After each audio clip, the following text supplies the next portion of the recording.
Hey guys, welcome to Vesna TV. Today I'm sharing with you a mega video for Christmas in July. So I have almost 2 hours worth of Christmas DIYs. For my first DIY, I'm going to be using this splatter screen and this little red truck from the Dollar Tree. I'm going to start off with muting those gold colors on that say Merry Christmas because I did want to keep the Merry Christmas on there. So I'm just going to actually just color in over them with a black Sharpie. So it'll still have a little bit of that gold kind of coming through, but it won't be so shiny and so in your face. So I'm going to do that several times because the Sharpie doesn't quite stick to the glitter on the first try. So I just do it, I think around 2 or 3 times I go over the letters. So once I do that, I go ahead and spray paint my splatter screen. Now I'm going to be using spray paint for this, and as well I'm going to be using some brown paint. It's brown chalk paint from Art Minds. It's the espresso. So I'm going to be using both. I'm going to spray paint the splatter screen gold, and then I will go over top of it, just dry brush it a little bit, and I'll show you how I do that with the brown, but just so you can see which paints I used. And while that's drying, I'll move on to the next step. So the next step is to paint over the little red truck in some of that brown from Art Minds. And I'm doing this just again to give it that kind of more rustic farmhousey look. So I'm just dry brushing brown over top of the truck. And this is when I'm going to also dry brush around the splatter screen. It's pretty much dry now. So lately when I've been dry brushing, I always like to kind of blend the paint in using a baby wipe. I just really love the way the paint looks once I do that. So I've been doing that a lot and I've been really happy with the result. So that's what I'm doing here, that you can see me kind of wiping it off. So I add, I wipe off, I add, I wipe off. And I do this until I get the color that I'm looking for, the texture or whatever I'm doing, until I get like what I'm looking for. So then I go ahead and see what I'm going to put in the back of this truck. I thought I might use these Christmas trees, but then I decided that I think I'm going to just use my Christmas evergreen picks that I got from the Dollar Tree. This is why I got them, because I knew I could use them in different projects. So I wanted it to look like there was some greenery in the back of the pickup truck. So I'm just going to cut out some of these branches and use them on the back of the truck, and I'm going to just be hot gluing them onto the truck itself. So after I get the truck all done, then I go ahead and I glue it to the splatter screen. I want it to look like the truck is going up a hill. So that's how I glue it on the splatter screen. And I also add these little beads that I got from the Dollar Tree. I add them around the splatter screen, so that way it just gives a little bit more detail to that splatter screen. And I wind up painting them in that espresso as well, but again, just kind of dry brushing over top of them, and that is it. So after I attached the beads, I didn't want the handle to be so obvious. And I was too nervous to cut it off, and I also like the fact that it had a little hole to hang it, so I thought it would be great if I wanted to hang it on a wreath hanger. So what I did was I created a little bow. Now I am not someone who's good at making bows just yet. I will get there. Never used to make them, so I kind of just did my own thing with the bows. This isn't really a tutorial for bows, so that's why I'm not slowing it down. I just kind of made little loops from this really cute little red truck ribbon that I got at the Dollar Tree and this red ribbon. And then, like I said, I made loops, and then I just attached little longer parts for it to look like it was a bow. But again, it wasn't, I mean, some of the creators that you can watch. They make fabulous bows and they have great tutorials, and they're better people to watch for these tutorials. Mine is just simple. So if you want to know like a simple way that you can put together a bow without actually creating a fabulous bow, this is the way you do it. Just create a bunch of loops and then attach some longer pieces so it looks like the ribbon part of the bow is hanging off, and then you'll have a bow. I think it turned out really cute. And I may do it again because it was easy and it didn't use a ton of ribbon and it did the trick. And so I added this thinner ribbon as well, just to give it a bit more depth and dimension, and that's it. So after attaching all of the ribbon and dry brushing the little beads, so basically adding all of the final touches, I was happy with the finished product, and here is what it came out to. I am so happy with this cute little red truck DIY wreath. Super cute, super inexpensive, and really easy to make. Cost under $5, and even that's being generous because the ribbon I will have left over for other projects. So again, super cute, inexpensive, easy, and very farmhouse type of decor for Christmas. So my next DIY is a lot of fun as well. Really, you only need a few things. You need this cane. Then you need this plaid tree skirt, all from the Dollar Tree. The cane is one of those wreath metal frames. And you're going to need some ribbon for your bow and some hot glue. Again, another really easy, and some scissors obviously, but again, another really easy DIY and very inexpensive. So before I start cutting, I want to start my cane, and I want it to start with the little white fur at the bottom, or at the top of the cane, actually at the top and bottom of the cane. And then I hot glue it there in place, and then I see where I can cut. So I'm using the least amount of material possible. I will make this small tree skirt last me the entire, like, it'll cover the entire cane, and that was my goal. I don't like to waste anything, so this was a great way of putting it together. And I just make sure that I'm gluing it right at the edge, like kind of overlapping over a little bit so that it doesn't show if you're hanging it up, so it looks like it's wrapped all the way around, but in fact I'm not wrapping the back. Then I follow that same pattern all around the cane, where I cut what I need, then I glue what I need, and then I cut it again. So I'm not cutting before I glue a piece down because I was afraid that I would cut and not have enough. So that's why I didn't cut like right away. And it worked out really, really well. So here I'm just showing you how I'm wrapping it around just a little bit so it doesn't show, like I said, when you're hanging it up, so it looks like it's wrapped all the way around. I will play some music for you guys so you can enjoy, so that you guys can watch what I'm doing without listening to me talk.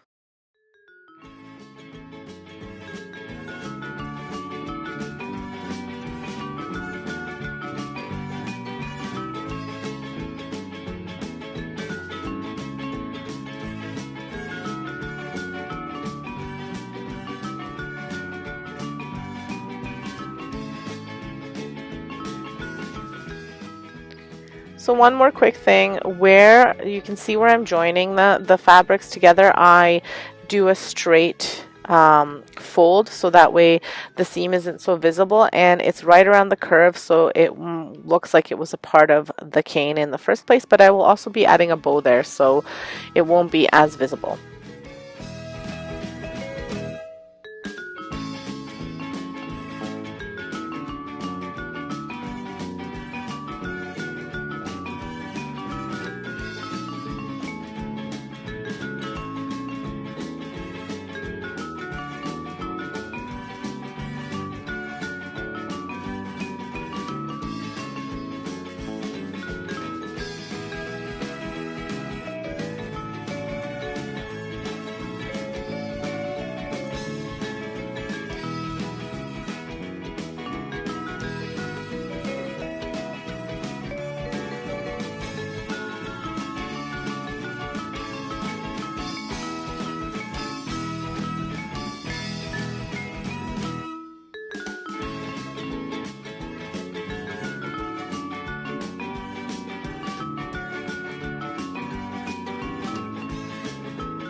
So I'm a little bit more generous with my fabric at the finish here because I want to make sure that I'm covering everything, and I want to make sure that the little bottom part is attached to my fabric, so that way the fur is also at the bottom of the cane.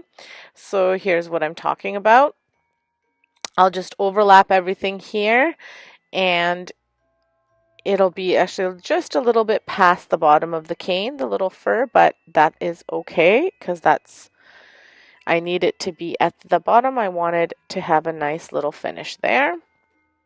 And then I wind up adding bows. Again, like I said in the other part, this will not be a bow tutorial, but I attempted to make a proper bow with this one, and I think I did a pretty good job. So here's the bow that I made. Like I said, I didn't record myself making it because it took me a really long time to make it, and I don't think anyone would have wanted to see me fumble through that. So once I get better at these bows, I will do a tutorial, but I didn't think I had any business doing one since I'm still learning. So I'm deciding whether I'm going to add which of these little red trucks I'm going to add to my bow to complete my cane wreath. And I've decided I'm going to do I'm going to add the bigger red truck that says Merry Christmas. And I'm just going to hot glue my bow to the cane, and then I will hot glue the little red truck, and that'll bring this DIY to an end. So here's the completed cane wreath, and again, I'm super happy with the way it turned out. I think it's very, very cute. It'll again be a beautiful addition to my decor, and super inexpensive. Again, I'm using that same ribbon that I used for the first DIY, and that ribbon is going a long way, and it looks super cute. So for my last DIY, I will be using another 3 grease splatter screens, as well as some floral wire, some white spray paint. And then you just need some sort of block. It could be a wood block, it could be anything, just for your base. This, I had a scrap piece of wood, but I mean, if you didn't have a scrap piece of wood, you could use you could even use a book and hot glue it to a book, like a heavier book, because you can get books at the Dollar Tree for $1.25, and they're hardcover books. It's really anything that you can attach these splatter screens to. I just happen to have scrap pieces of wood at home, so that's what I used. What I do then is I bend these splatter screens down so that I can attach them to my piece of wood, and I do it with the 2 ones that I'm using for the base. The third one I'm using for the top, so you don't need to bend that one. And then as I'm doing this, I realized this little piece of wood is too small, so I wound up using a bigger piece of wood. So just keep that in mind. You want to make sure that your piece of wood is big enough, long enough, and wide enough, or whatever you're using, so that way you can either hot glue it. I wound up screwing these in because screws work better than hot glue in terms of keeping it sticking longer. So I wound up getting my husband to help me screw them down, so that way I could make sure that they stay there for good. And then I wind up spray painting them white.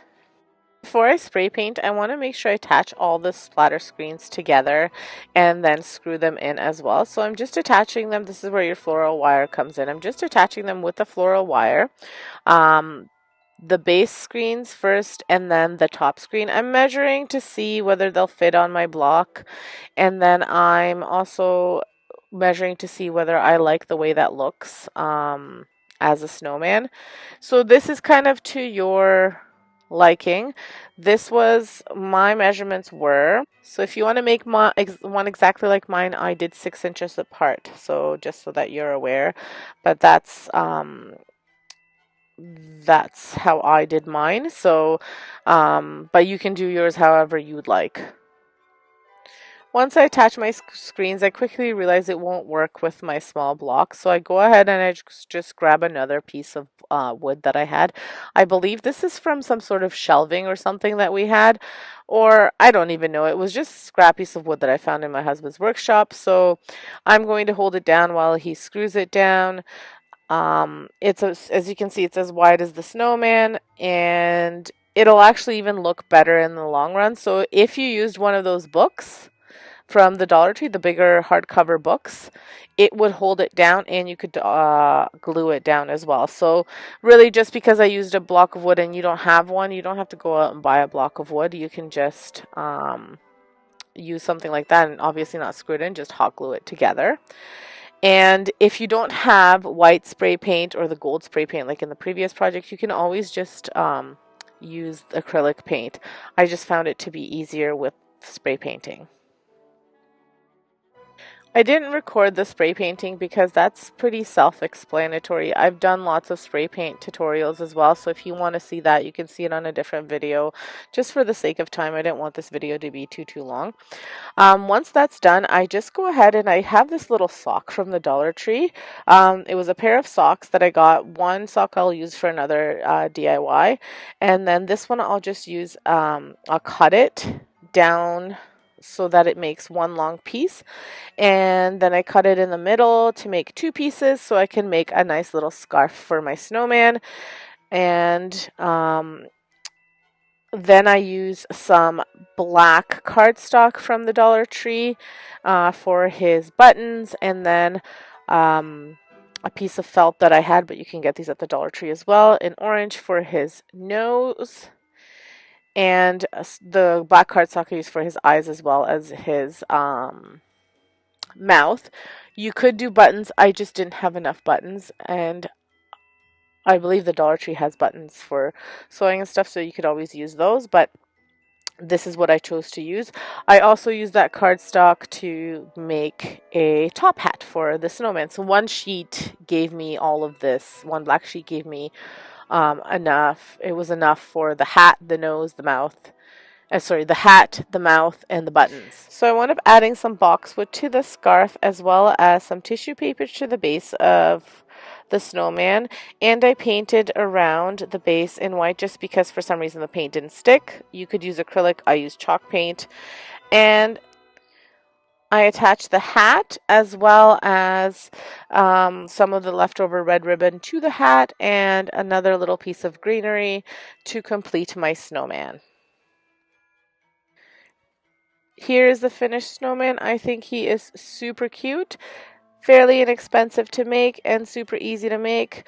If you enjoyed my DIYs, make sure you leave me a comment below. If you want to see more, you hit that subscribe button and that notification bell so you can see all of my videos. So the first Dollar Tree sign is this merry and bright wooden sign that you can get from the Dollar Tree. I mean, plain on its own is pretty nice, but I wanted to kind of make it stand out a bit more. So what I'm going to start off with doing is painting it in the holiday red acrylic paint, which I also got at the Dollar Tree.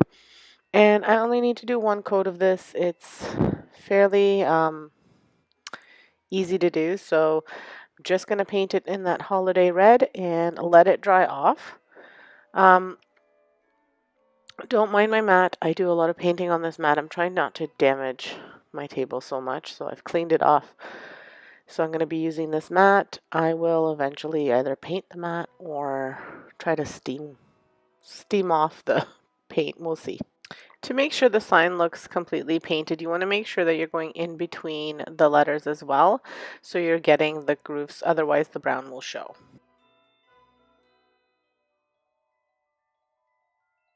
So once you've got the paint covered to your liking, then what you're going to do is find a piece of cardboard. I'm using the lid of a pizza box. And you could use the white part, but I wanted it to kind of look a little bit rustic, so I'm using the brown part. And I'm not going to cut off the edges until I'm done painting, and I'm simply doing this just so that way I don't have to be careful on the edges of getting it on my mat or on my table.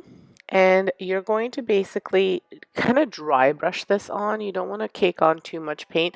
Some spots you can, but you want to kind of do a light coat of this so the brown shows through and gives that rustic feel. So once that's painted, what you want to do is use little pieces of wood. You could use the garden picks if you got them from the Dollar Tree. I ran out, so I had these two long paint sticks from Lowe's, which I'm using. They were left over from when we painted our house. We got one of those huge cans, so we got a few of these. So I'm going to use these as my frame. You could really use any kind of wood. You could even use the Jenga blocks, like the tumbling tower blocks for this. And so I'm just measuring out how big I want them to be, and I am just making them slightly bigger than my box. If you're using the garden picks, you could probably cut them with scissors. These are a little bit thicker, so I'm just using my little saw here to cut them off, and then I'm going to just use some leftover sandpaper just to sand off the edges so that they're smooth. Once I've sanded them down, I'm just using my Annie Sloan soft wax and then I'm using the dark wax to start, just to go over them and stain them a little bit. I always use it, well, sometimes I use a brush. This time I'm using a rag. You can use either or.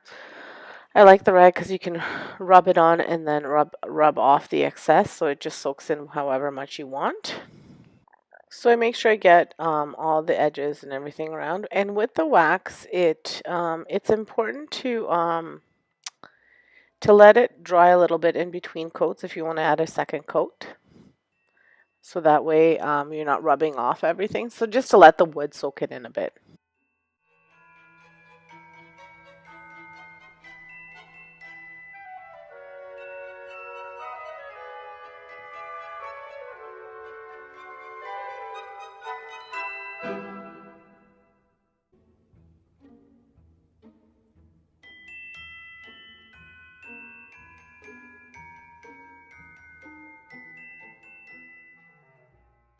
So once you let the sticks set a little bit, then you can go ahead and cut off the edges around your box to make it the size that you want it. You might have already done this step, so this is what I did. I did it after. And then you're going to hot glue the sticks as your border, but I'm only doing the top and bottom. So before I actually glue them on, I take my rag that's already got a little bit of wax on it and just rub it over top of the pizza box, the painted pizza box, because I'm wanting a little bit of the antiquing to show through. And then when I put my sticks, I notice that they're a little bit lighter than I want them to be, so I just go back and I add the Annie Sloan black wax. You could achieve this color using a mixture of paints if you don't have the wax. So after I got the look that I wanted for my wax, I'm just putting a healthy amount of hot glue onto these sticks and just gluing them right onto the box. The only thing you have to watch out for, sometimes the box warps a little bit, so you may put something on the back. If it's warping too much, you could do like just one of these stir sticks diagonally, or what I did just to get the Mary to stick is I put something heavy on top, you'll see at the end of the video, and that also helped with keeping the box from warping too much and having it stick nicely.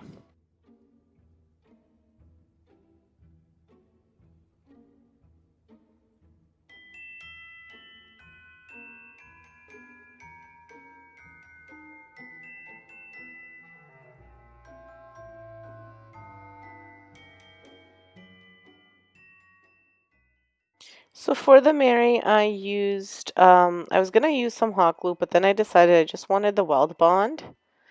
Because the hot glue can kind of be a little bit bumpy and make it stand up a little bit more, I thought this would be a better option for the box. You might be able to make hot glue work too, but I'm using weld bond, and you could do Gorilla Glue, whichever glue you have on hand. And what you want to do is you want to kind of move it to the center of the picture that you have, or if you want it slightly up or slightly down, it's up to you. I've got mine in the center and a little bit higher, and that's it. Then I put a bottle of like a kilogram of Epsom salts on top just to have it make sure that it has the Mary stick to the cardboard box, and I left it for a couple of hours. And after several hours, here's what it looks like. I love it. I'm using this Let It Snow sign, and I am painting it out in the chalked linen white paint from Rust-Oleum. And again, I only need one coat of it because it's chalk paint and it does a really good job of covering. And I just paint it out and I let it dry. This one I didn't worry too much about covering the in between because I liked a little bit of the brown showing through. It took me a long time to decide what exactly I wanted to do with this sign. I didn't want to make it this, I originally was going to make it the same thing as the other one, but then I thought, why not make it a little bit different? So I have these little wood slices. I believe I got them at the Dollar Tree, and I am just making a hole through them with my drill so that I can put some wooden dowels into them. Now, they may not be from the Dollar Tree. I have some that were from a tree that my neighbors chopped down and some that were from the Dollar Tree. I think these ones are the thicker ones, so they are from the tree. So I'm just making holes in them and then I'm taking these wooden dowels and I'm just pushing them in. Originally, I thought I was going to use the whole dowel, but then I decided to just cut it in half. And I just do this using my wire cutters. I just measure 6 inches so that way they're the same length. But I'll have to snip them down a little bit more because one hole was deeper than the other. So then I just sand down the edge of the one that I had to snip the top of, and the other one I didn't have to do that because I just used the uneven end to put it into the piece of wood. And I will be hot gluing and wood gluing these so that way I can make sure that it's a nice strong hold. And the reason for the hot glue is so that it makes it stick immediately, and then that wood glue gives it that permanent hold. I just didn't have time to wait for that wood glue to cure because, like I said, it took me a long time to decide what I was going to do with this sign, how I was going to do it, and I like to change my mind at the last minute all the time, so that is the reason for the hot glue, and thank goodness for hot glue. So I love my dark wax, so I'm going to be using that dark wax just to stain the wood slices a little bit. I'm not always a fan of, sometimes I am, but I'm not usually a fan of the really light wood. So I'm staining the slices and the wooden dowels. And again, I'm just using a cloth to do this, nothing too fancy.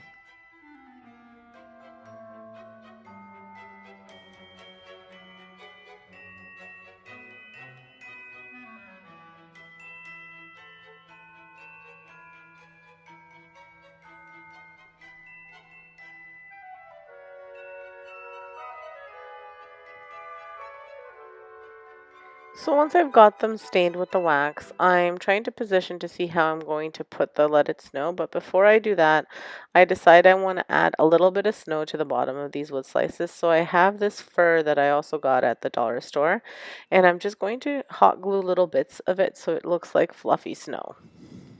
So normally I would cut this part out, but I wanted to show you in case you do make the sign, you're like, what is this? So the paint kind of dripped to the back of here, and then it just comes off with your finger, like scissors or a little knife.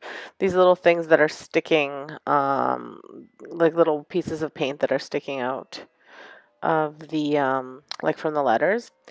And I also wanted this little snowflake to stand out, so I'm using a mixture of the silver, metallic silver, and blue. And then I add a little bit more blue and just go over top of it so that it gives it that like little bluish silver snowflake look. And I'm doing like a light coat so the white still shows a little bit through the snowflake. I feel like I'm talking through this video a lot, but I just wanted to show you my steps here. So then I go ahead and I hot glue little bits of the snow on to the wood slices. I'm not covering the entire slice, just a little bit here and a little bit there. And I do this on both slices. And then I decide that I also want some trees there. But before I do that, I want to glue on my sign. Now this is where I fumbled a little bit.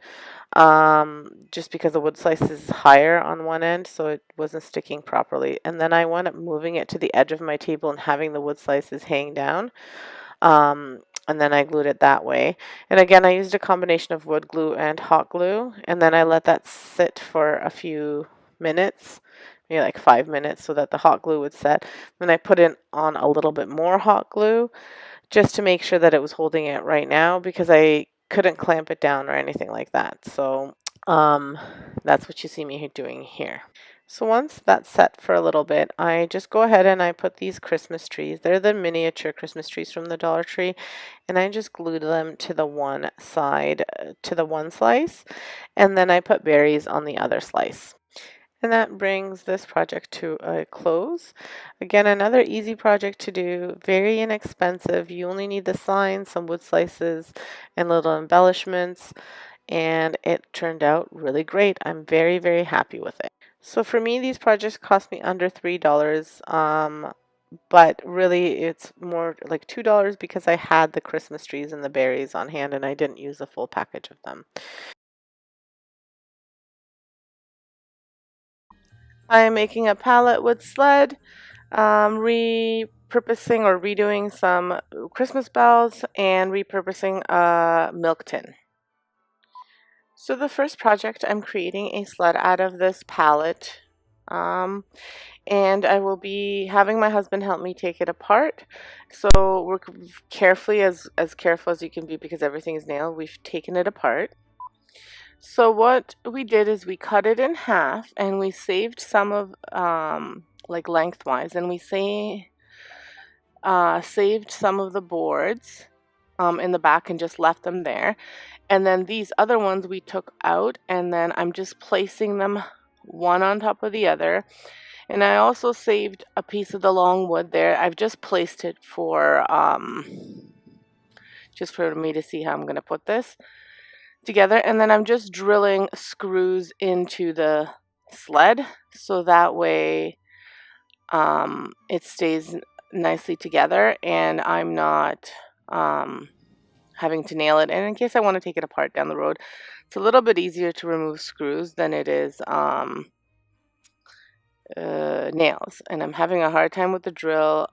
I had actually taken a dull screw, which my husband came over because he was seeing that I was having a hard time, and he tried to do it and he couldn't do it. So he said, "Oh no, you took a dull screw." So anyway, live and learn. So, and then he put it back. So I kept on taking it. But anyway, once we got the screw situation figured out, it started working fine. I don't know how I'm very good at finding things that, like other people would try to look for it and they wouldn't be able to find it. But, that's the first screw that I took. It was kind of funny.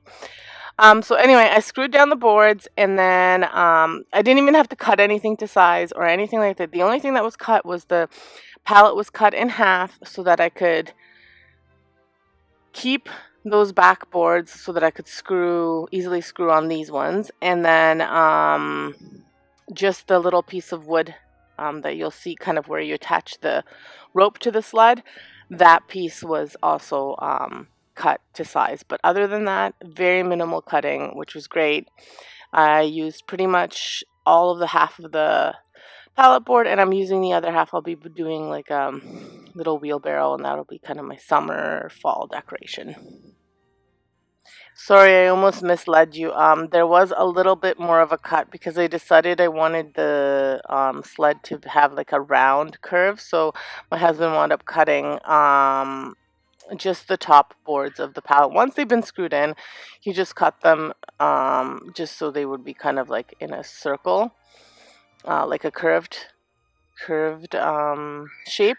You absolutely do not have to do this. I chose to do this because this is the look I wanted on my sled, but I've seen these made where they were just square at the top and they look just as good, but this is the look that I wanted.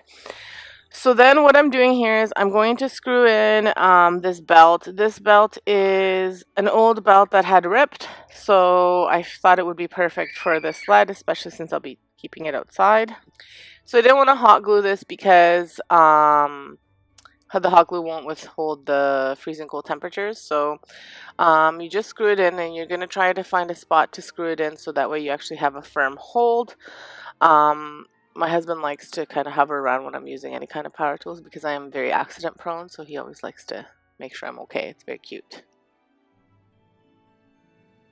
Once you have your rope or belt or whatever you decide to add on there screwed in, or tied on, then what you want to do is you paint it if you want to paint it. You don't have to. I mean, even looking at the video now, I really didn't have to paint it, but I decided I wanted, because some of the boards had a little bit of blue, some of them had a little bit of white. I decided I did want to paint them a little bit, so I'm just using my espresso from um, Art Minds. It's from Michael's. It's like a little can that I got at 50% off.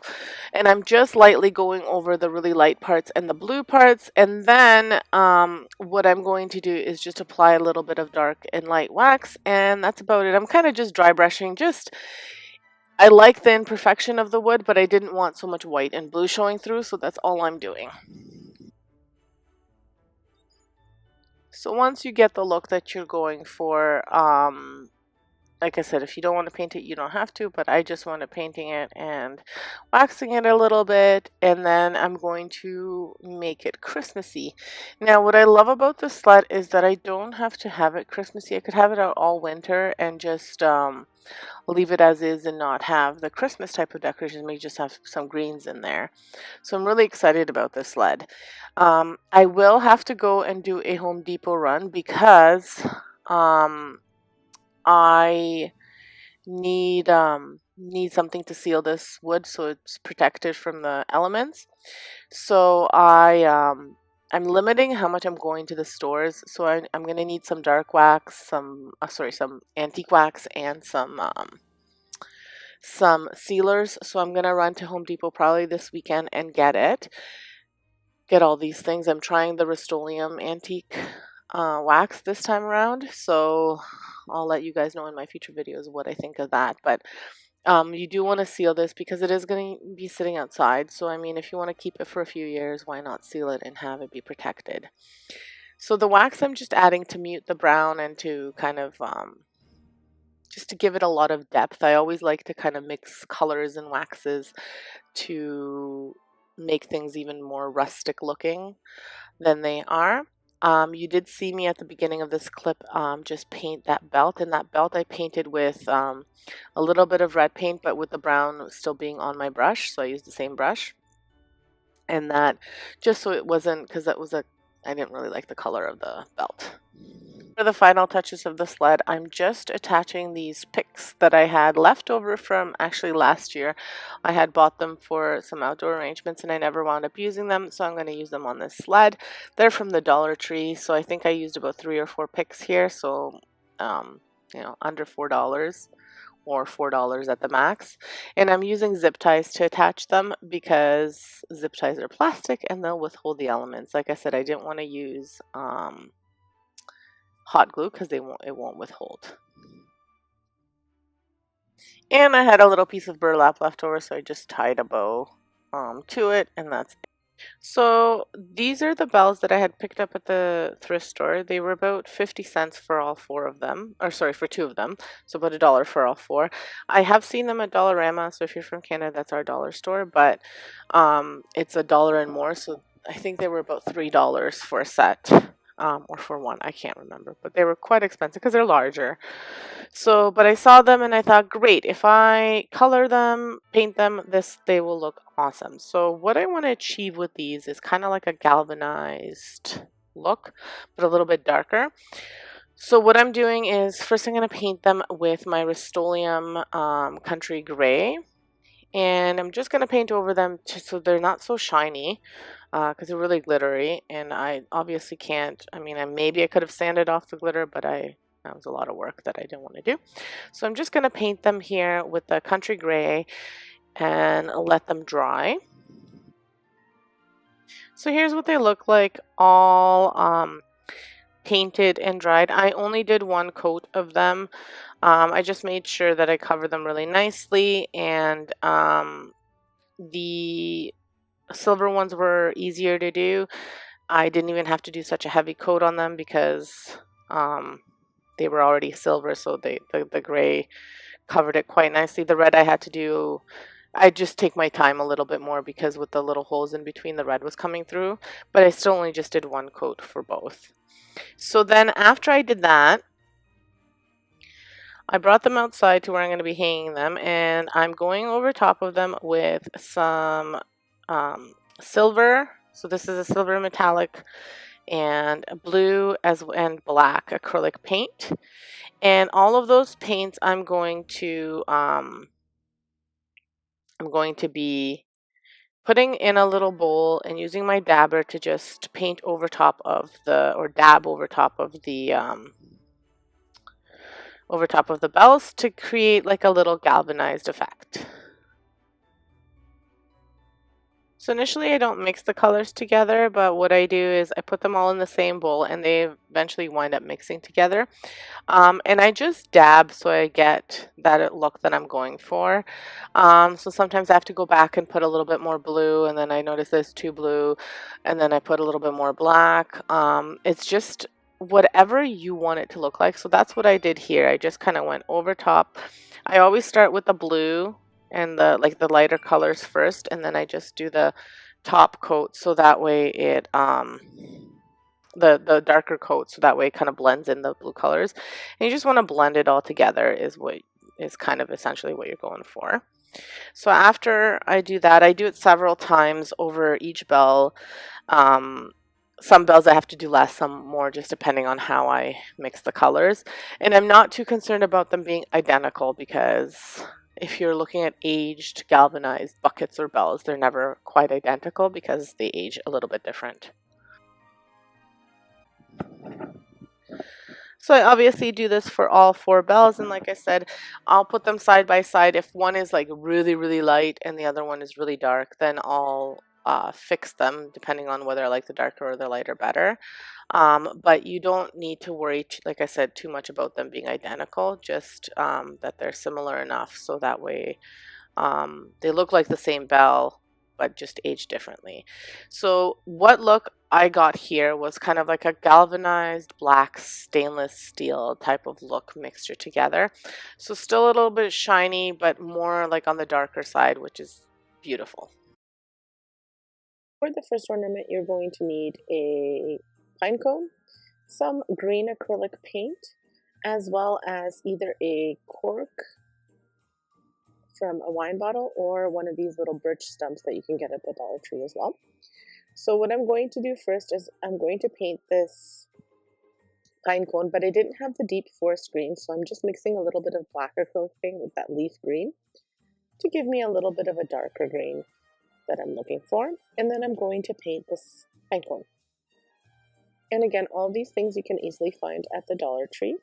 And they come in bigger packages, so you'll be spending about $2 on this DIY, but you will get more than one DIY out of it. So for about $2, you could get about 5 ornaments. And so all I'm doing is one ornament for you guys, but I'm painting it out green. You can see that the black added just a little bit of a deeper green than just the leaf green on its own, but you could totally just use the leaf green if that's what you wanted. So these are the wood stems that I was talking about.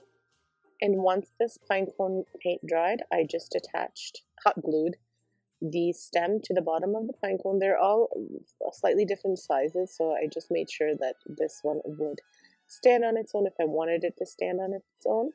And then I just attach a little bit of jute rope to the pine cone, but just a very tiny piece that was left over from a different project. You could also do floral wire if you had it, or you could hot glue even an ornament hanger if you wanted. And there you go. There's one ornament completed. Here it is with a little bit of the brown showing through. I think it's a very cute little Christmas tree ornament made out of a pine cone. The great thing about this, you could even make it for free if you have pine cones and little stems or wine like corks at home. It could be a free DIY. DIY is also, the second ornament is also a dollar store ornament, with the exception of this little ring from a mason jar. And that was just left over from my canning jars, and it's a little bit rusty, so I didn't want to use it on my cans. So I'm using it here. You don't have to use this. You could use any kind of ring form. It could be from just if you took some floral wire and you wrapped it around together. You could use that. You could even use pipe cleaners if you wanted. But I'm using this because usually everyone has this on hand or can easily find it. They're not very expensive. I mean, you might be able to get them at the thrift store. To be honest with you, I never checked at, the thrift store at the Dollar Tree. I never actually checked in ours. And I know in the States you guys have a little bit more than we do here in Canada. So you guys may be able to get these. Let me know. So anyway, you're just taking this and one of those Dollar Tree trees, and you're cutting off the branches and just wrapping them around the canning lid. And that's about it. You could use garland if you picked it up. They didn't have any more garland when I was looking for it, so I bought this tree, and I've used it for several projects. And all you do is wrap it around. Very, very easy ornament. So once you finish wrapping it around and getting it to the fullness that you want, then you can go ahead and make it snow covered. And I'm just doing this by applying some chalked linen white paint. You could use acrylic. This is the paint I was using for a previous project, so I had it on hand, so that's what I'm using. I also, the last little stem I wrapped around, but I left a little bit at the top so I could attach an ornament hanger to it, and it looks kind of like a wreath hanger. And so I'm just making the whole wreath snow covered because I love that look. And then I'm adding some leftover berries from another project, and I'm hot gluing those to this little wreath. So you could end here and it would still look cute. You could add, there's those little garlands that you can get, like those mini garlands that you could get at the Dollar Tree, but I chose to use these little berries because I had them left over. So I'm just hot gluing them around the wreath so it looks like it's snow covered and berry covered. So another quick and inexpensive ornament that will look cute on any Christmas tree, especially if you're doing the farmhouse theme. So here it is, all finished in some pretty light, and I think it turned out gorgeous. So let's move on to the next DIY. So the next DIY, I'm using these beads, which I also got at the dollar store. I got some at the thrift store, some at the dollar store. And I am putting them on a skewer so that I can paint them in white. And I'm going to make little snowman ornaments from these. So I'm just using 3 for the head and the body. And using, again, my chalk linen white paint because I already had it opened and I had already used it for another bit of the project. So just painting them around. Then I wound up moving them to the edge so that I could paint them better, but it's just trial and error. You could put them on a string if you wanted to make it a bit easier and paint them on the string, or get a bit of a thicker skewer so that way it's a bit tighter inside so they don't twist around so much, but it wasn't too bad. And then you paint them and you let them dry so that way you can draw your snowman on them. So once they dried, I actually went and I just used my Cricut marker to draw on the eyes and the mouth, and to draw on a hat, and then I just used an orange marker to draw the little carrot nose, and then I put string through them and left a little loop at the top so that it could hang, and that's all there is to it. The string was thin enough that I could just put it through. I didn't have to do anything special for it. And here he is all finished. Now he looks like the paint didn't cover him all the way, but as you know, I always like to leave things a little bit rustic and a little bit dry brushed, so that's the approach I had here. I was going to paint him again, but I decided I liked the way he looked a little bit roughed up. So for my next DIY, I'm making a gnome, and if you've been following my channel this season, you know that I love gnomes. So this was another easy one. I just had this little piece of wood block. You could use your cell phone as well, but because I use my cell phone to record, I could not use it, so I used this little block. And I'm just wrapping string around it several times until I get kind of the thickness of my gnome that I want. So you'll see in a second.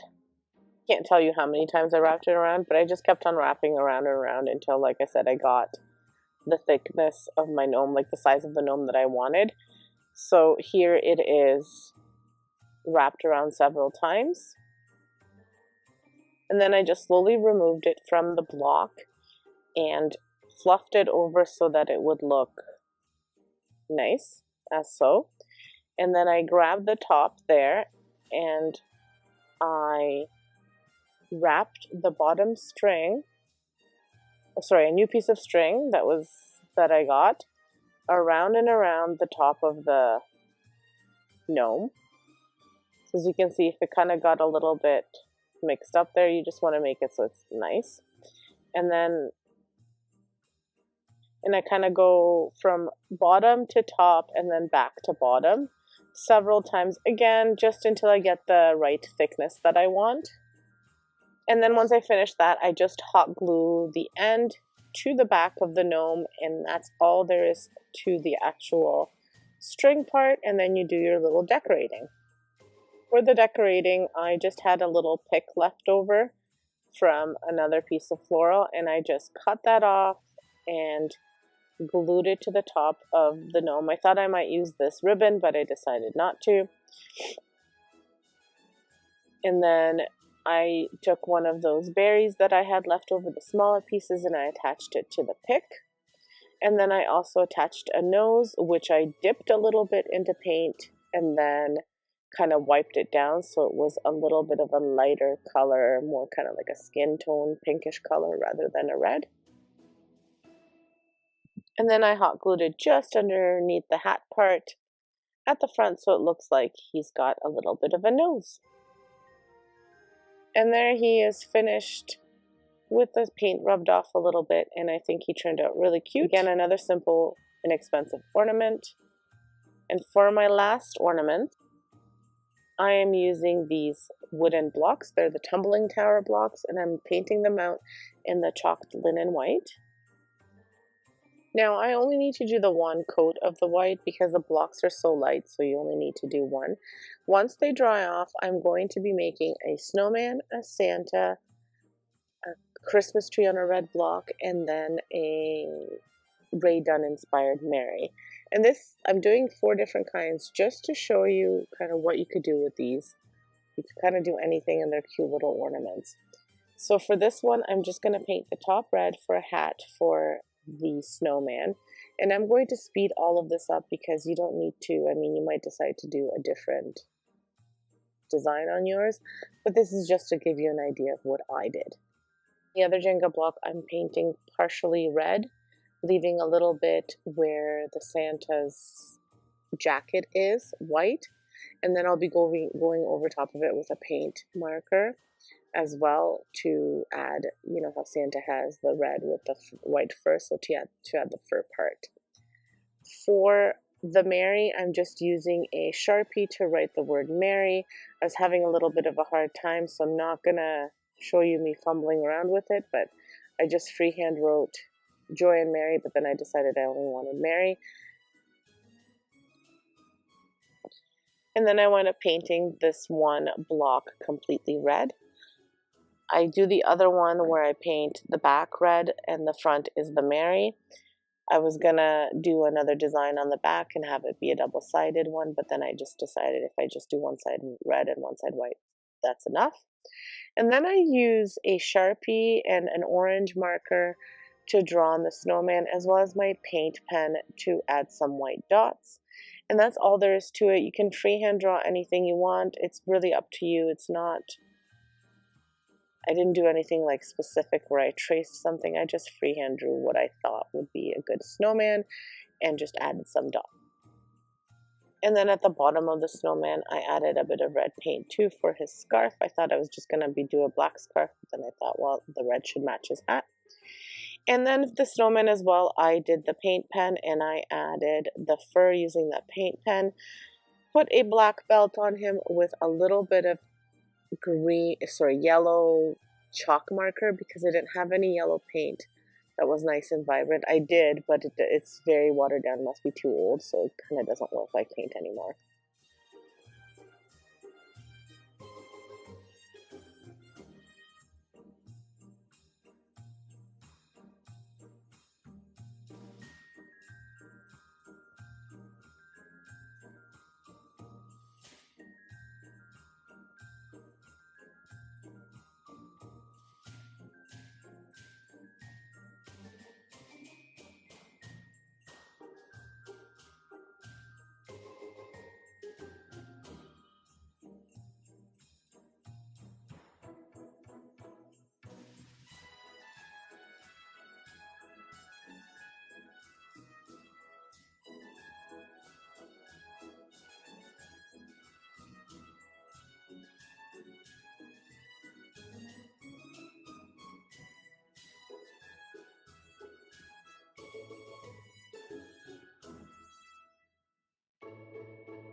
And then the last little block that I did, I just hot glued a Christmas tree that actually came off of an ornament, one of those little red car ornaments that you could also get at the Dollar Tree, little red pickup truck ornament. And it fell off, but I kept it, and then I just stuck it onto here. And then on the back of each ornament, I hot glued a piece of string so that you could hang it. And that's all there is to these. Again, very simple, a little bit finicky, but very simple to do, very inexpensive. Basically cost around $1. And so here are the completed ornaments. I have not hung them up yet. I just have them displayed on my fireplace over here. And again, I think they're cute. I wanted the fur on the Santa to look like it was actual fur, so it's not quite evenly painted, but I wanted it to look fluffy. And here are all of them again together. So here are all 8 ornaments, all Dollar Tree, all very easy to do, all beautiful farmhouse rustic type of ornaments, exactly like I like for my decor. And if you're watching my channel, you probably like that too. I am going to be using some fabric from the Dollar Tree to create my Christmas tree on this wooden plaque that I also got from the Dollar Tree. So before I added the fabric, I actually spray painted it with some heirloom white spray paint, and I'll show you the bottle a little bit later on in the video, in the episode. And it's just a spray paint from Rust-Oleum. It's more like an antique white, so I spray painted it out in that color. And then I just cut little strips from this leftover fabric from last year from the Dollar Tree. I haven't seen it this year now. I have not been going a lot to the Dollar Tree, to be honest with you. I'm trying not to spend so much money at the Dollar Tree because it gets very, very expensive. So I just cut it into strips, and I eyeballed the size of the strips. I try to make them some longer, some shorter, and I wound up just cutting them to size as I was putting the tree together. So it doesn't really matter what size you cut them bigger, and then you can cut them to size however you wind up having them, like how big you want to make them, which ones you want at the bottom. It really is up to you. So you're gonna see kind of what I did, and then you can kind of take it from there when you make your own. And you can use any fabric. You don't have to use Christmas fabric. It's whatever fabric you have left over. If you have like a color scheme that you're going with for your DIY for your Christmas, you could use this in your color scheme. But these are the fabrics I had left over, and I thought they would be really cute on a Christmas tree. So some of the pieces I wound up twisting and then hot gluing in the middle and then putting them down. Other pieces I tied in the middle and then hot glued them down. So again, it just depends whatever look you're going for. It just depended if the piece was a little bit too long, and I was afraid that if I cut it, it wouldn't match up. So then I just made like a little clump, and they all kind of look like they have clumps in the middle. If you wanted to be really precise and have everything kind of be like super lined up, you could also put one of those wood dowels down. Not wood dowels, like, or you could use a dowel, but you could use the skewers from like the barbecue section that they have at the Dollar Tree, and just glue it down the middle, so then you have something like a point, and you could tie the ribbons around it. I've seen that done before, but to me this was easier, and I did not want the wood piece on there, so I liked the way this turned out, and I just alternated the fabrics. I also tried to kind of point the fabrics up a little bit, just so that it would look kind of like a Christmas tree. I always do that with my branches too. I kind of aim them upwards. And then at the end, I just put a snowflake sticker, and then at the bottom I just did a piece of a tumble block that I had, and I hot glued it to the bottom, and I painted everything in a black color. I also dry brushed around the piece, so here's what that looks like. And I just dry brushed the black around because I thought it would just give it more of that rustic feel. And I always like the dry brushing and the antiquing and all of that stuff. I haven't done black in a long time, but I really like the way this turned out. I think it's really, really cute, and it'll look awesome in a tray. I will have a tray decor video next week, not next week, the 16th coming out, so I hope you do check that out. That episode will be over on Vesna TV Home.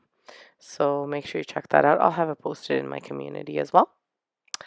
And then for the next DIY, it's another cute one as well. And this is probably the easiest DIY ever. I'm ashamed to even call it a DIY. So I like to save Christmas cards that we get, and this is one from last year that I saved.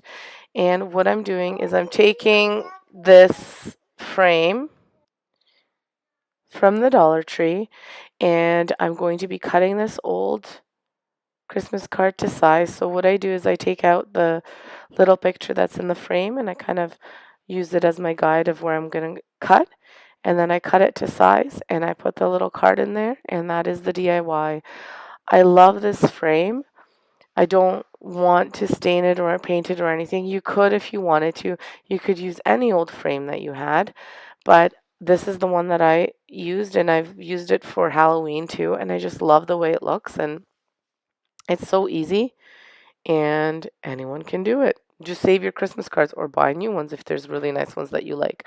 Sometimes not all of us have printers that we can print images, and maybe we don't want to be, maybe we don't even have a hot glue gun or something like that. So this is something simple that you can do and create really cute decor for Christmas or for any holiday. And you can use that frame for Christmas, for Halloween, for Easter, and just change out the picture. So it could be something really inexpensive that you do. On to the next one. The next one is not my favorite one. I shared it with you anyway, maybe just for the idea. I don't know why I was having such a hard time with it. Anyway, my camera also turned off in the middle of it. So what I wound up doing is taking one of those window films from the Dollar Tree and one of these wood pieces of oh my gosh, wood Christmas trees. I can't even talk. And I was originally going to put something else on the back, and then I decided to do this on the one side, but I did go back to it and do the other side as well.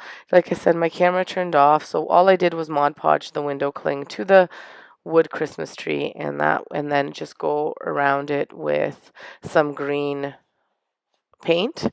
And then for the other side, what I'm doing here is putting some Mod Podge onto the wood piece, and then I'm going to take a napkin, a Christmas napkin, and put it on, Mod Podge it on, kind of decoupage stuff on there. What I did was I forgot that you needed to separate the napkin and just take the one layer, and I separated it, and then I realized that there was another layer to it, so I had to take it off and do it again. Anyway, live and learn. Make sure you take off all of the layers if you're going to do this, and make sure your hands are clean. My hands were kind of sticky, so they were sticking to it. It was just kind of like a mess. As you can see, this weekend was a mess. This whole week has been a mess for me. I was really, really sick from last weekend all the way until, like, all week I've been sick. I'm still sick. I finally felt a little bit better today. That's why I could do some of these. Some of these I had done. I just had pre-done when I did my other DIYs, but I was able to finish these, but I was sick. And then yesterday I cut my hand, and I had to get, well, I thought it was going to be stitches, but they glued it together, so you can see that in the video. So it just wasn't the best DIYing day, but I did finish what I had started previously, so that way I could get something for you guys today. That's why I'm late. And yeah. So anyway, so here it is. So you're going to put Mod Podge at the bottom, Mod Podge at the top. And then I just took some sandpaper and I sanded the edges down, and then I went over top of that with that forest green on both sides, kind of dry brushed around. So I'll show you both pieces finished again. I have this jar. This is not Dollar Tree, but you can get these jars at the Dollar Tree. I've used these jars so many times. They're from Peaches that we get at Costco. And I'm painting out the jar in that heirloom white. And I'm painting the lid out in a metallic gold paint. And they're both, one is Rust-Oleum, one is Rona brand. Rona is, well, they were bought out by Lowe's now, but they were a Canadian company. So this is their brand of the metallic paint. We still have a few of them around. And then I'm also using this Merry Christmas card from from the Dollar Tree. It was just a set of cards. And I'm going to be Mod Podging it onto the jar itself. Then I'll be using some jute rope and I'll be tying that around the top of the jar. And then I'm going to add some embellishments. And the embellishments are just like one of those little trees from the Dollar Tree, the bottlenose tree. I think bottlenose trees is what they're called. And just two little I always want to call them acorns, and they are not acorns. My gosh, the English word is escaping me. Pine cones. So I start off by cutting out the image kind of to the size that I want it to be. I wanted to keep the Merry Christmas, but it was just too big, and to cut it down so it would fit, it would just, I didn't like the way it would look. So I wound up just using the car image, which at the end turned out to be great. So what I do is I cut out the image and then I wet it around with a paper towel, and then I use my hand to just kind of rip off the pieces around it so that way it looks kind of vintagey. So I Mod Podge the image to the jar, and be generous with the Mod Podge. Add lots at the bottom and then lots over top. There was just a little piece that was kind of sticking up, so I wound up hot gluing that down because the way the image is, it's kind of like a puffed up image. So I wound up hot gluing just the little pieces that were sticking out too much and not gluing down. And then I hot glued the jute rope around and added my embellishments. And at the end, I wound up dry brushing some black around. This episode had a lot of black dry brushing, which, like I said, I haven't done in a while, but I really like the way it looks. I did it for some of the Halloween stuff, and now I kind of am going back to doing it again because I like the way it looks.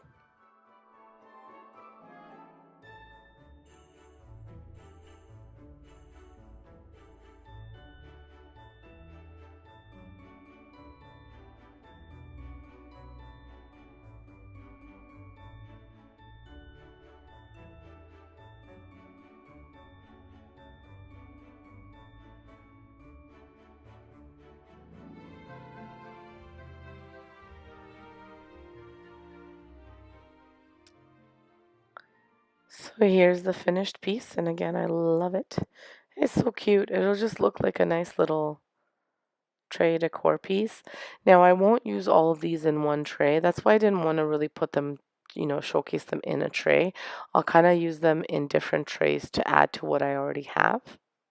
I picked up the ceramic truck at the Dollar Tree and I just gave it an uplift. So I painted it, and what I did was I used that heirloom white that I used throughout the project, the spray paint, and I spray painted it all in white. And see how it gives it more of a yellow color rather than that clear white, or that crisp clean white. And then I just went and I dry brushed black all around it, and I added some to the tires, and then just any of the grooves I added black to it. And I did it on both sides, and then I painted the Christmas tree in black and the wreath black, and then I added some red to the bow on the wreath, and that's all there was to it.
I actually also used a Sharpie because it has this little Mary banner that goes around the truck.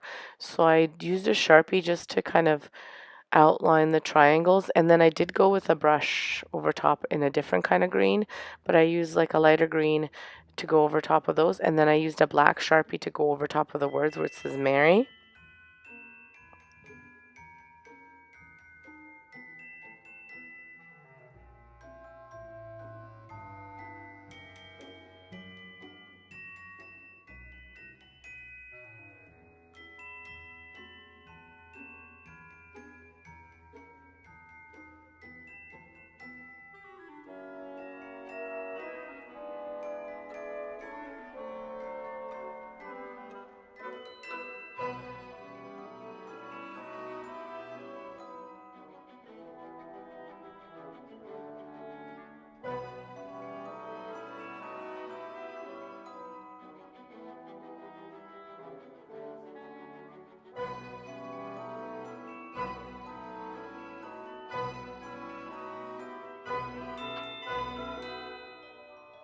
And so here it is, all finished and painted, and I think it turned out really cute, and it'll go great in a tray. I'll have to probably prop it up a little bit so that you can see it, but that's it right there. So as I said, it's an easy and inexpensive project. So you're going to need these cooling racks from the Dollar Tree. So for the biggest one, I actually used 4. If you don't want to make 3 of these ones, or if you want to make them all the same size, you can kind of custom make to whatever you want. But I wanted 3 different sizes. So the first one you're going to need 4, and you're going to just attach them using zip ties, which I also got from the Dollar Tree. And just to make a square, it's going to be open, so you're not going to be closing the square off. And like I said, zip ties work best, especially if you're going to be using it outdoors, because sometimes the hot glue with the change in temperatures, it doesn't hold the best. And metal and hot glue aren't the best combinations all the time either. And once you do this, if you want it to be a little bit sturdier for the outside, you might want to put in something in the corners, kind of like I did over here, just to keep it sturdy and make it a little bit heavier. Now, what we did was we used just an old pipe from like a cheap dollar store towel hanger, and my husband just bent it just so it would kind of make like an L shape, and he put it in the corners, and then we zip tied it together, and this just kind of helped hold the position. If you don't have these pipes or you can't bend them, I don't know how he bends these things, but he does. Then what you could do is you could use an old hanger, like a metal hanger, and take it apart and then just make an L shape just to kind of hold the shape, or anything really that you can find around the house. This is what we had, so this is what we used.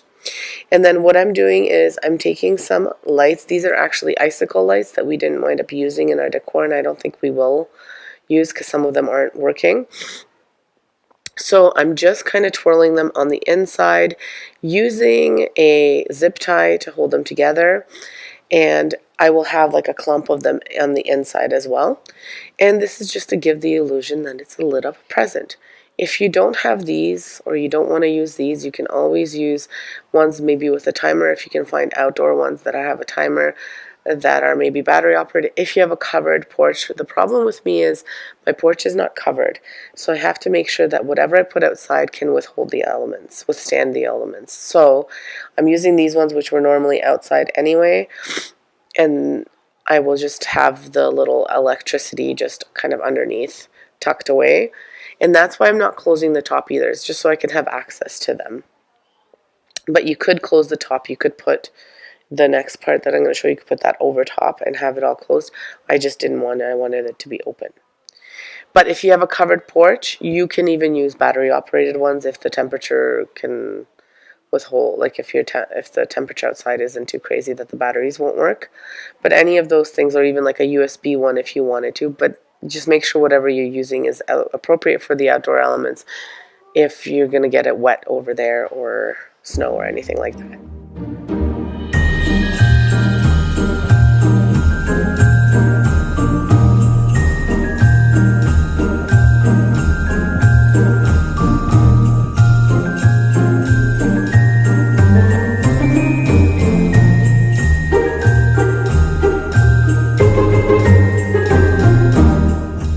So to hide the metal parts, because you don't want, that's not the nicest looking Christmas present, although I'm sure if you painted and put a nice bow it wouldn't look too bad either, but I wanted the lights and everything to be hidden. You're going to need one of these shelf liners from the Dollar Tree, actually 2 packages for the big one, and they come in lots of colors. I chose this white, kind of off-white creamy color, but you can choose whatever you'd like. And this you're going to attach with zip ties, and this is where you'll use just a touch of hot glue, and then you can also put zip ties through just to make sure it holds a little bit better.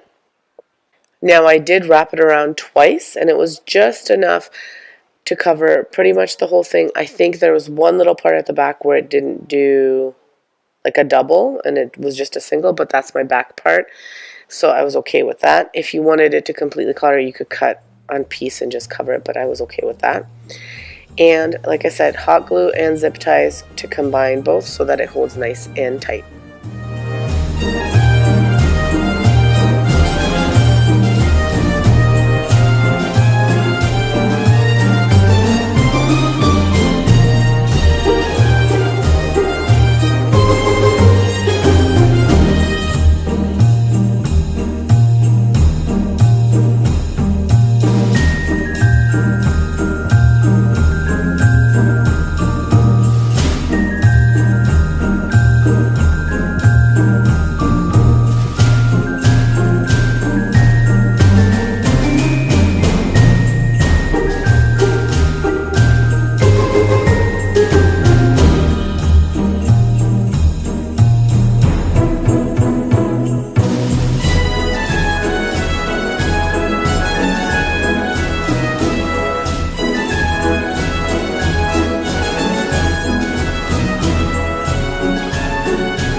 And that's it for the first one.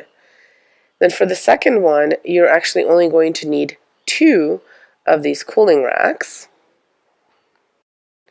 because you're going to bend each one of them in the middle to make it kind of like an L shape so that you can make a box. So if you wanted them to be really small and all the same size, you could use this. You could, have them stacked one on top of the other and then connect them that way. So many options. I might go back and take them apart and just connect them that way. But for now, this is how I've done them. But like I said, this is so customizable. I'm glad I saw this, and I saw this on a video, but I can't remember if it was a YouTuber or a blog where I saw it. But if you're watching and you did something like this, and I guess I'll give you credit, whoever it is. I just don't know who I saw it with. They did it a little bit differently. They didn't do the big one like I did. So, I got the idea from it, and then I made it my own, as I do with a lot of things. But anyway, then I continued to attach them with the zip ties and make my squares.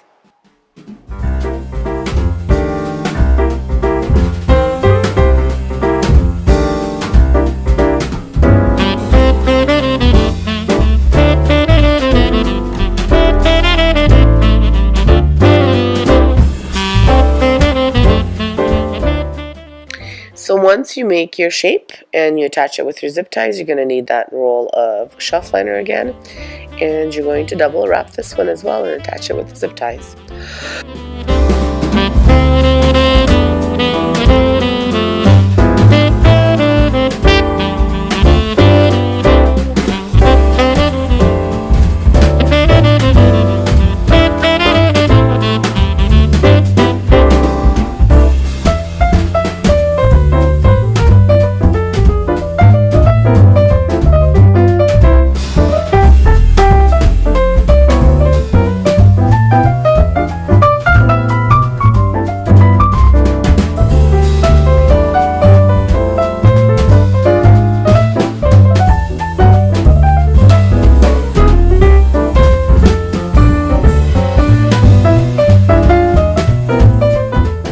So once you get the shelf liner on that one, then you can go to the next one, and the next one is going to be even smaller, and I'm just going to actually go ahead and use one of the shelf racks, cooling racks, And I'm going to actually just bend it at each of the sections to make a square.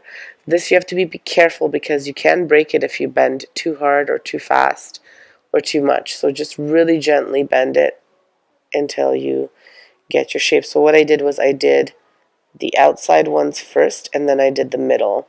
Like I said, be careful so you don't break it.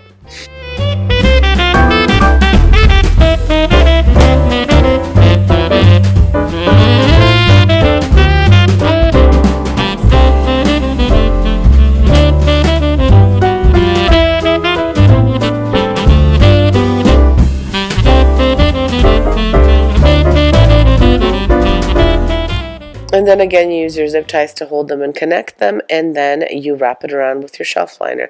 So I believe I used 4 shelf liners with a little bit left over, but if you decide to not double wrap it, then you may use even less. And like I said, use a combination of the hot glue and the zip ties to attach the shelf liner as well. You kind of do it on the inside so that way you don't see it from your second layer of shelf liner, and that's all there is to it. Then you just put the lights in and you find a spot where you want the electricity coming out of, and I wound up actually attaching all 3 together with a zip tie at the bottom so that they would be just a little bit heavier in case we had winds. And then I also use these ribbons from the Dollar Tree just to make it look like a present. And with the bow, I'm not going to show you how I did the bow. I told you I'm not good at the tutorials, so I just kind of did a bow my own way.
So here they are all lit up inside, and then I'll show you also what they look like outside.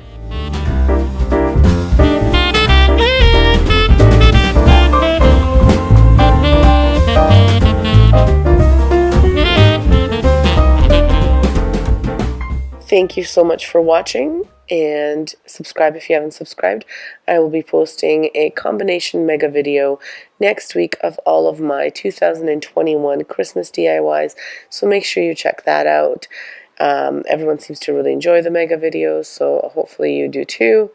And then in the new year, we will be getting some more new videos. I will be taking a break from creating DIYs until the new year. I have been sick a lot, and maybe it's just a bit too much of all of the stuff that's between work and all the other stuff. So I will be taking a break from creating. I will make another few videos between Christmas and New Year's, and but they'll be mega videos, and I will have a little message for you guys on Christmas Eve.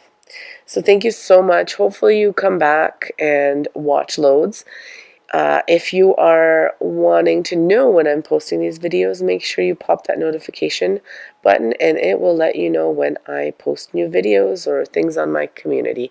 So I'm starting with this square wood piece from the Dollar Tree, and I'm going to paint it black. I'm just using some acrylic paint to paint with, and just a regular brush. I won't show you the whole painting process because you know how to paint things, so I'll just show you a little bit of what I'm doing, and then take it from there. I am putting the paint right onto the block and then just painting it out black. Once that is painted, I'm going to use this piece for my snowflake craft. So I'm just going to add the snowflake on here. Super easy to do. Just hot glue it on to the wood piece, and then I'm going to use a paint marker, and I'm just going to add little dots for snow around, and this one is done. I am doing 2 other things with those snowflakes though, so you can kind of get, 3 different ideas of what to do with that pack of snowflakes.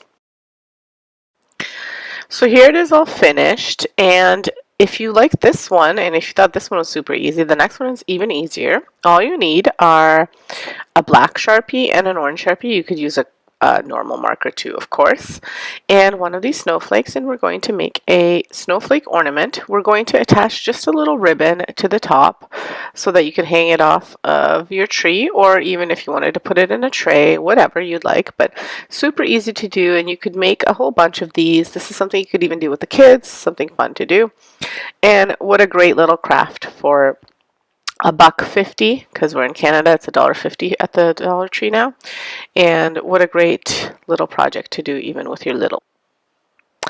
Okay, so this next one is also very easy to do. It's a little bit more involved, but not too bad, and very inexpensive. So all you need is 8 clothespins. So I kind of just laid them out to see what I wanted to do with them first, and then I took them apart, and then what you want to do is kind of glue them back together, but you take them apart and you glue the flat sides to each other so that they make this nice little shaped object. And then you glue all of those together, and then you make your shape out. So what I did was I glued the bottom pieces. So I did 4 at the bottom, and then I did 4 at the top, and so the bottom ones I glued together, and then the top ones I glued on top to kind of make it a little better hold. You'll need quite a bit of glue on here just so that they do not come apart. And once you have all of that done, then you can go ahead and paint it.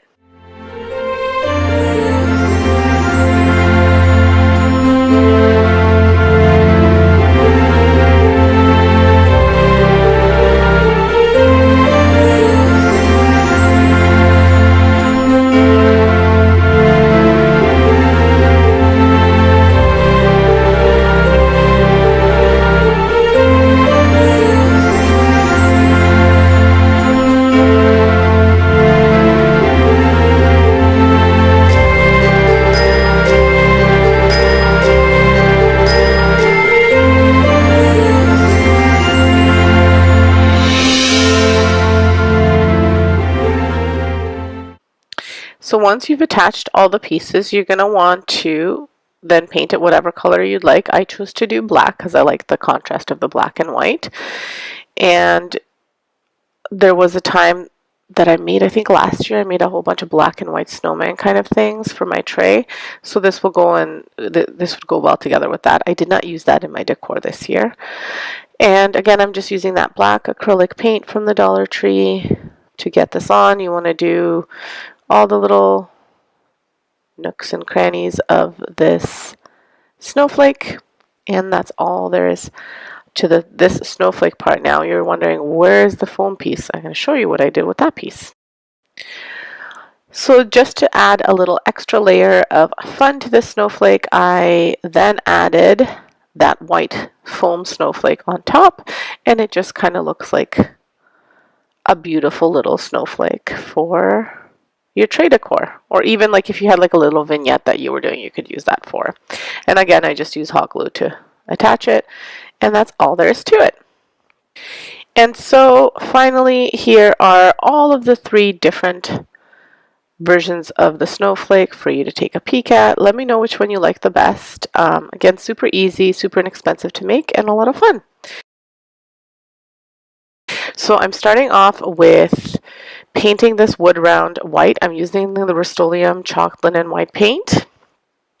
And this paint, I buy that big jug and it lasts me forever. So if you're looking to have a white paint, like if you use a lot of white paint in your projects, this is a pretty good deal unless you want to make your own chalk paint. If you do, I think Sandra has a recipe on her YouTube channel, so you can check that out.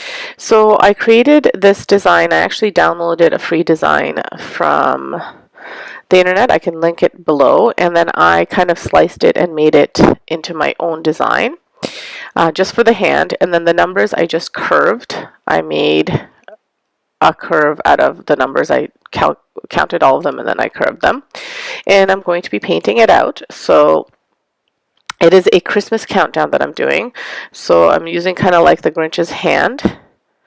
And then I'm going to attach a little popsicle stick to it so that you can move it around. You'll see at the end. So I'm going to be painting the Grinch's hand green, and then I'll be painting his clothes red, and the numbers in black. When you are using vinyl to kind of paint in anything or dab anything, you want to make sure that you put the vinyl on really tight and hard, that there's no like little spots where it could leak. You'll see that there was spots that it leaked for me because I didn't push it in properly. And then you don't want to use too much paint to begin with. You just kind of dab it on lightly first, and then you add more paint as you go, because if you cake on too much paint, you do risk it bleeding through. So this is kind of how I do it. And then when I'm transferring on to a painted piece, I put the transfer paper onto my legs or my shirt, whatever I have that's cotton, so that way I get rid of a little bit of the stickiness so that it doesn't rip the paint off. Because I use Dollar Tree shelf liner as my transfer tape, so maybe with the other ones, I haven't really tried other ones, so maybe with other ones it might not do the same thing, but I would still do it as a precaution, because you don't want your paint that you've painted now ripping off, because it's a pain in the butt to go and fix it all. So, and you can use either a brush, or you can use one of those makeup sponges, the ones that are kind of like a triangle. You can use those to dab on the paint. That works really well too. I just didn't have any on hand. And I'm just using the Hunter Green and Christmas Red is what they're called, the colors. Whatever your Dollar Tree has might be different. I'm not sure if they're different in Canada or elsewhere. Sometimes the Dollar Tree changes up their brands too, so these are the ones that I'm using. And then when you're ripping it off, you want to make sure everything is dry. You can see that my 24, the 2 never cut properly on my Cricut. So what I'm going to do is just cut out the 23, and then I'm going to use that 2 from there. The reason I'm keeping both is so that it keeps the space for me, and I'm just going to pop it on there and paint it in after. Then you want to take out all of you can see all of my 8s and 0s. They still have the vinyl, so I have to weed that out.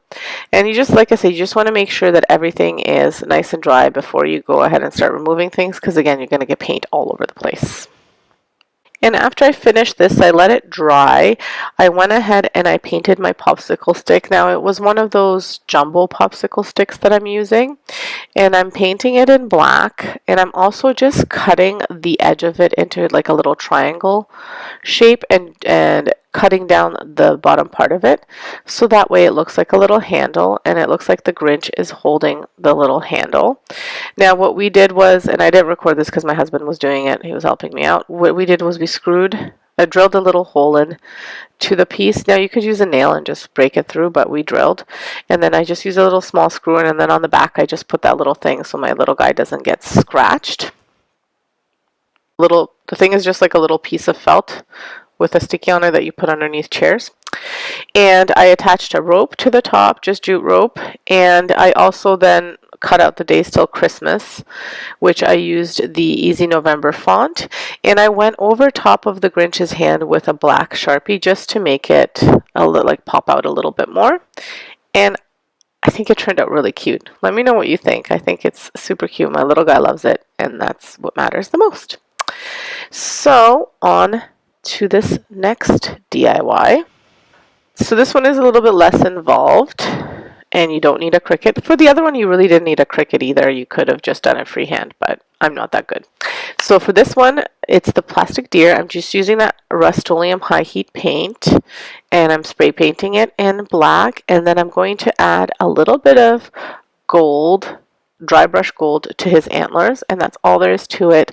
I saw this at Pottery Barn. They have these. Obviously they're bigger, but this is kind of like a Pottery Barn dupe, I guess, if you wanted to recreate these. Like I said, they're a little bit smaller, but they still look awesome.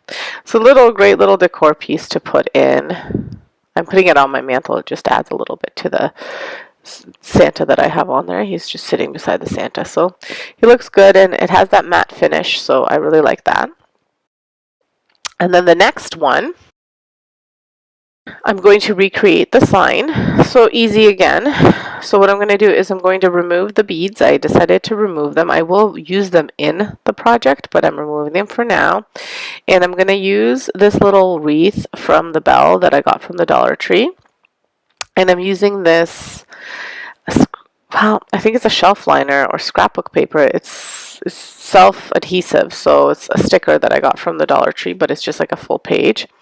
And I'm going to be putting that as my background, adding a wreath, adding the beads, and painting the frame. So again, super easy to do, inexpensive, and hopefully you have kind of little bits of stuff lying around that you can reuse. So I'm going to paint the frame in a warm white that I got again from the Dollar Tree. I'm just ripping off the existing tape that was on the frame because it's that like the shiny stuff that's hard to paint over. So I'm just ripping it off. So you can sand it down if you wanted to, but I'm ripping it off so that I can paint it, and it gives it the rustic look, so that's kind of nice too. And then I'm adding the little paper in there, and like I said, it's self-adhesive, so super easy to do. I do wind up, because I wasn't sure if I was going to want this to hang or stand on its own, so I left the holes, but I'm going to be filling them in just with some wood filler, so that way they're not as obvious. And because I want it to stand on its own, it'll be a nice little tray decor piece. So once I've stuck this on there, I was contemplating using like a calendar page from there, but everything was too big to fit into the small little thing, so I didn't use that. And then I'm just using my X-Acto knife to cut down the extra pieces, because I made it a little bit bigger than the actual frame, so that way I wouldn't have the issue of having holes anywhere, like gaps anywhere. And as you can see, I had to rip off a piece of the shiny stuff because it didn't come off all the way, and then once I painted it came off, so just sanding it down a little bit. And again, this will give it like that rustic look, because you can see that the backing that I put in there, the background is a little rustic as well, so it'll go great with the frame. Now I'm attaching the wreath, and I added a little bit of white paint to the wreath so it looks like there's a bit of snow on it. And then I'm going to add 3 beads to the top of the wreath as just like a little decor piece. You could do anything you wanted, any kind of embellishment that you want. This is what I chose to do because I thought it would look, the colors would match really nicely. And that is absolutely all there is to this one. Let me know what you think of this one. I think it's super cute. Again, like all these little tray fillers are great to have on hand. Sometimes you're just missing that one little thing. Okay, and last but not least is that little 3D Santa and tree craft kit. So what I'm actually using is I'm using all the trees. I'm not using the Santa and the candy canes. And I have this shadow box from Dollarama, which I used in a previous craft, but I'm adding it to, I've ripped off the back and I'm going to reuse it here. Now what I'm doing is adding a piece of felt on the back, and then I'm painting out the trees. I'm going to leave the top as it is so it looks like a little house. You could do whatever you want. I've even seen these little shadow boxes, and I thought I had this. They're like, actually they're tin containers from the Dollar Tree that have like a see-through lid. That would be cool to use for this as well. Really anything, but I'm kind of creating like a little scene in there. So I'm painting out the trees in hunter green, and then I'm going to add some brown to the base, and then on top, once everything dries, I'm going to add a little bit of snow, some white, so it looks like they're snow covered.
So while those are drying, I'm just going to add the felt to the back of this, and I'm going to start to kind of put everything together. I'm using one of those rags from the car section in the Dollar Tree that's all white. It's kind of like a really nice fluffy material. I had it from a previous project where I used it as a pillowcase. I ripped it up, and I'm using it as my bottom part where I'm going to put the trees, so it looks like it's snow. Now the reason I'm not gluing anything down is because then I can use this shadow box for other things, maybe for the fall, maybe for Halloween, Valentine's Day, or even just like a summer decor piece. That way it's not permanent. If I can reuse stuff, because to have all of these things all the time in your house, like, you know, if I had a shadow box like this for every single season, it would be, or every single time I redecorate, it would be a lot of things to store, and you just, once you start making stuff like this, you start to run out of room. So I'm just adding it like this to the bottom, and then I can reuse it in other decor. But here it is all finished. I added some lights to the back, and I left like a little bit open at the back that I didn't glue in so that I could squeeze in the lights behind, and so you can see what it looks like with the lights on.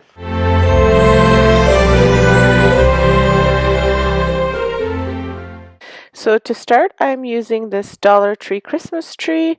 I love these trees. I've made gnomes with them. I've taken them apart and made different arrangements, but today I am actually making trees. So I'm starting with using this pipe cutting tool, and I am just cutting it down to the height that I need.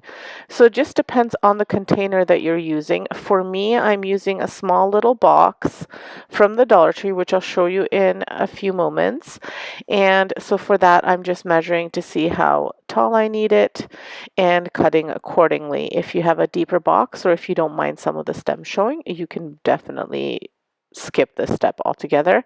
This tool is really cool. I was using it wrong, so my husband had to show me again.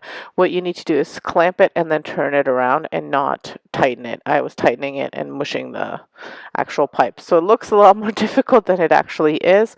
So I wound up having him show me again, which I forgot. So you just tighten it and then you loop it around, which he wound up doing, so I didn't show you in the video, but this is a cool little tool if you wanted to use it. Then I am going to use the garland that they have at the Dollar Tree and I'm going to cut bit by bit, and I'm going to add it to the tree to give it more fullness, and I'm just twisting it around the branches if you need to, because of whatever reason you can reinforce it with some Floral wire, I did not need to because the way I twisted them around, they should be fine to be in there. So I fluff it out first to see how much I need to add, and then I add branch by branch. I start with adding to the base and to the spots in between where you can kind of see the pole, the pipe. So I add them there, can't see that. And then I just add to a few branches just to get it to be a little bit full. And I use wire cutters to cut the garland because the garland is made of wire on the inside. Now you have to be careful when you're cutting. Sometimes the little wire sticks out, so kind of twist it down if you can using your wire cutters, or try to sand it down, or however you can do it just to cover it up just in case so you don't cut yourself. So I made 3 trees, and for the 3 trees I needed 1 and a little bit of the garland. So it goes quite a long way. Depends how much you add. Some of them I added more than to the others, and I really just eyeballed it, so there's no science. It just look at it, see how much you want it, how full you want it to be. Some people like the look of the Charlie Brown tree, where because that's what the Dollar Tree trees look like without adding anything. So if you like that look, there is, you know, I've seen quite a bit of dupes for that because some places sell them like that. So it could be a very nice tree that way too. So it's just up to you what you want it to do. Now once I got fluffed it up, I went ahead and I spray painted it with this heirloom white spray paint. It could be any spray paint that you have. And then I went ahead and I flocked it with some snow spray. And I'll show you the finished piece. I didn't show you me doing this just because I was doing it outside. It was super windy and I did not want my camera to topple over. Now once you get everything dry, you want to spray it with a sealer. I used Mod Podge sealer, acrylic sealer, but you can use whatever sealer you prefer. While that was drying, I went ahead and I did my boxes. So I used these little boxes from the Dollar Tree. I spray painted white in the brown, and I spray painted another one in black. You can use any color. You can even do it in acrylic. This is what I had on hand, and it was quick. Once they dried, I was trying to do the crackle method.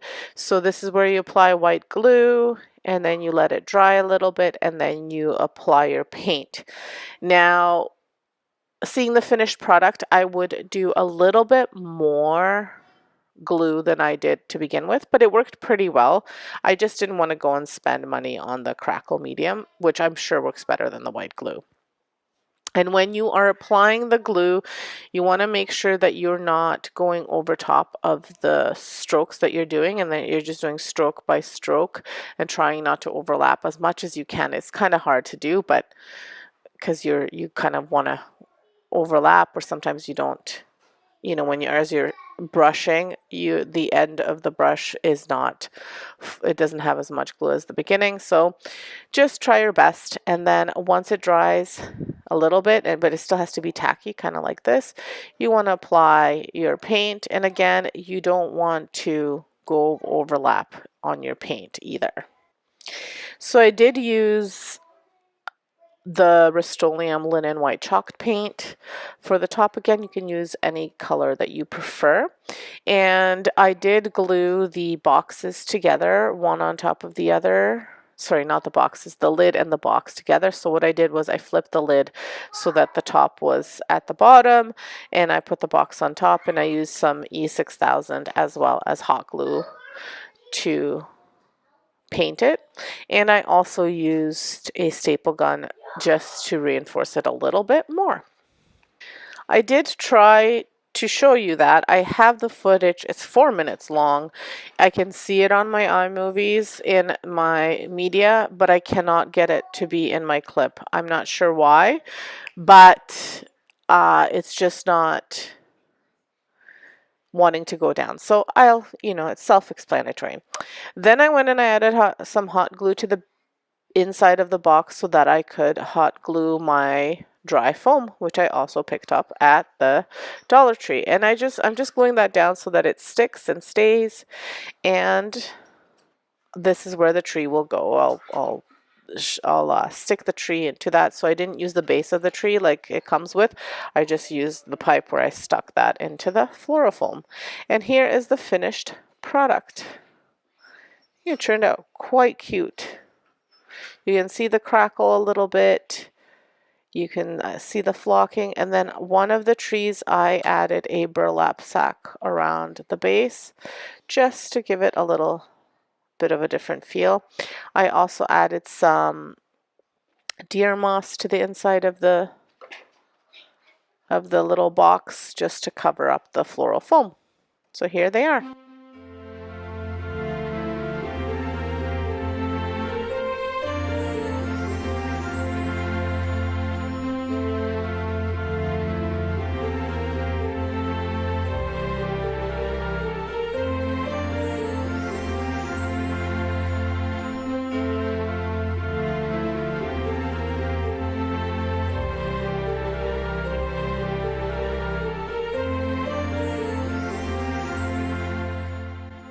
Okay, for the next DIYs, these are super easy, and I've done these last year, so this year I chose to do some different colors. I got these deer at the Dollar Tree. I just love them. They have such a high-end feel to me. They're just plastic, but once you spray paint them, they just look so awesome. So I'm doing some in this metallic gold color. I'm also using that heirloom white that you saw at the beginning of the video. As well, I'm using just a matte black paint, but I did use two different kinds because I ran out, so I didn't show you that one. But you just spray paint them several coats, let them dry in between, and this is what you get once they are done. They look amazing. I love them so much. Hopefully you like them too. So this next project is also an easy one. All you need is this pot holder, some vinyl. Now you can do heat transfer, which is what I'm doing. If you have just permanent white vinyl, you could use that as well. If you have a different color pot holder, you use whatever you need. This was from the Dollar Tree. You're gonna need a wooden spoon or a plastic spoon, a sugar cookie mix, and a little cookie cutter. The vinyl. Now when you're doing heat transfer, make sure you mirror it and make sure you put the shiny side down. I did it backwards the first time, so it is what it is. It'll be fine. Anyway, just keep that in mind when you're doing it. Like now when I'm going to put it on, I'm going to put it on like this. But when you're cutting it, you have to put the shiny side down. And then I'm using this sugar cookie because they're nice Christmas cookies.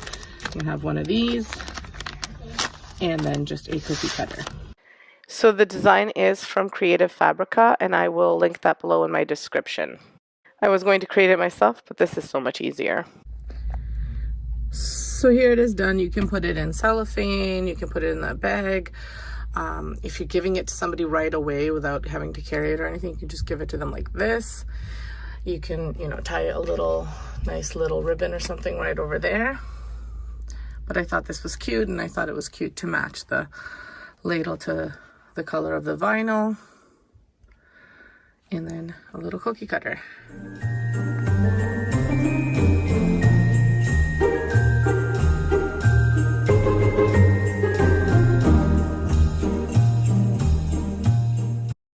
And off to the final DIY, another super easy one. I am using these candles from the Dollar Tree. They're the praying candles that you would use at the church. I don't know what the name for them is, but I'm using these candles and I'm melting them in the oven. And this is super easy to do. You set your oven at 350 degrees Fahrenheit. You put them on a pan. You put the pan in the oven and heat them for about 20 minutes. I would check between 15 and 20 depending on your oven and how many you're doing. Then I'm using the Santa mug and a gnome mug and a snowman mug from the Dollar Tree. They're these smaller mugs that they have. They had them last year. They're a little bit bigger this year, but they take about 1.5 candles each. And I am just going to melt them in there. Now again, I didn't record myself pouring everything because it becomes a disaster a little bit when I'm pouring, so I didn't want you guys watching and getting scared of how I might burn myself. Now these candles have gone up to $2 at our Dollar Tree, which saddens me. They just raised the prices to $1.50 last year, and now they've increased some things to $2. So here they are once I've poured them all. As you can see, I took the wick out and I put a little skewer there so that it would hold it so it wouldn't get stuck in the candle. Now I will have to go back and melt a little bit more because I ran out, and as I said, you need about 1.5 per each candle, so I didn't quite have enough for the amount of mugs that I got, but that's okay. It still worked out really good. If you do get a well in the middle, you just have to pour, then let it cool off a little bit, pour and let it cool off. What it looks like all finished. I think he is so cute, and now I've put everything together on the tray so you could see how easy these are and how great they look.